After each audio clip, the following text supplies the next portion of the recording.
नमस्कार दोस्तों, आज हम आपको एक रोमांचक सफर पर ले जाने वाले हैं। विज्ञान की उस दुनिया में जहां से इंसानी भविष्य को नया आकार मिल सकता है। ये विषय है जीनोमिक्स और जीन एडिटिंग। यह विज्ञान का वो हिस्सा है जो न केवल हमारे शरीर को बेहतर समझने में मदद करता है, बल्कि हमें ये भी सिखाता है कि हम अपने शरीर को और बेहतर कैसे बना सकते हैं। तो चलिए इस ज्ञान की यात्रा की शुरुआत करते हैं। आपने कभी सोचा है कि हमारे शरीर का यह जटिल सिस्टम कैसे काम करता है? हमारी आंखों का रंग, हमारे बालों की बनावट, हमारा स्वास्थ्य, ये सब चीजें कहीं ना कहीं हमारे जीन में छिपी होती हैं। जीन डीएनए के वो छोटे छोटे हिस्से हैं जो यह तय करते हैं कि हम कैसे दिखेंगे और हमारा शरीर कैसे काम करेगा। तो सबसे पहले बात करते हैं जीनोमिक्स की।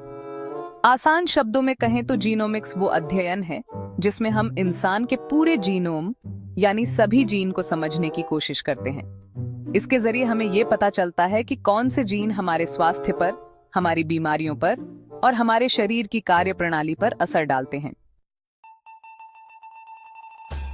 आजकल आधुनिक तकनीक के सहारे वैज्ञानिक हजारों लोगों के जीन का डेटा आसानी से इकट्ठा कर सकते हैं और इसे बारीकी से देख सकते हैं।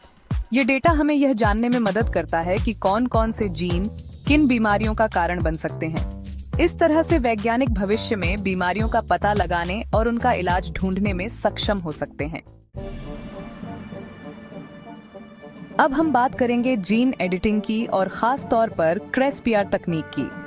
क्रिस्पीआर एक ऐसा टूल है जिससे हम किसी भी जीव के डीएनए में चुनिंदा बदलाव कर सकते हैं। इसका पूरा नाम है clustered regularly interspaced short palindromic repeats. सुनने में मुश्किल लगता है, लेकिन यह एक बेहद सटीक उपकरण है। अब जरा सोचिए, जीन एडिटिंग के कितने फायदे हो सकते हैं। इससे हम गंभीर बीमारियों का इलाज करने की संभावनाएं देख सकते हैं। कुछ बीमारियां जैसे थैलेसीमिया, सिकल सेल एनीमिया और कुछ तरह के कैंसर आनुवांशिक होती हैं, यानी पीढ़ियों से आगे बढ़ती हैं। अगर हम जीन एडिटिंग से इन बीमारियों के कारण बनने वाले जीन को ठीक कर सकें, तो ये बीमारियां जड़ से खत्म हो सकती हैं। लेकिन जैसा हर तकनीक में होता है, जीन एडिटिंग के भी कुछ खतरे हैं। सबसे बड़ा जोखिम है कि कभी-कभी ये तकनीक जिस जगह बदलाव करना चाहती है, वहां से हटकर कहीं और असर डाल सकती है। इसे हम ऑन ऑफ टारगेट इफेक्ट कहते हैं। इससे शरीर में दूसरी समस्याएं हो सकती हैं, जिनका अंदाजा पहले से नहीं होता। इससे जुड़ी एक और बड़ी बात है, इसका नैतिक पहलू। क्या हमें सच में इंसान के जीन को बदलना चाहिए? और अगर यह तकनीक लोगों की ऊंचाई, त्वचा का रंग या दूसरी शारीरिक विशेषताओं को बदलने के लिए इस्तेमाल की जाए, तो क्या यह सही है? सवाल ये है कि क्या इस तकनीक का इस्तेमाल मानवीय भलाई के लिए ही होगा, या कुछ लोग इसका गलत इस्तेमाल भी कर सकते हैं?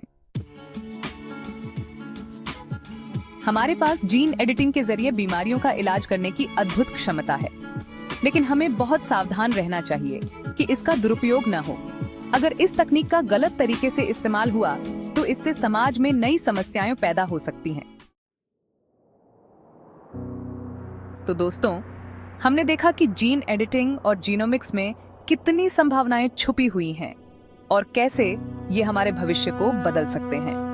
यह तकनीक हमारे जीवन को लंबा और स्वस्थ बनाने की उम्मीद देती है, लेकिन साथ ही हमें इसके नैतिक और सामाजिक पहलुओं पर भी ध्यान देना जरूरी है।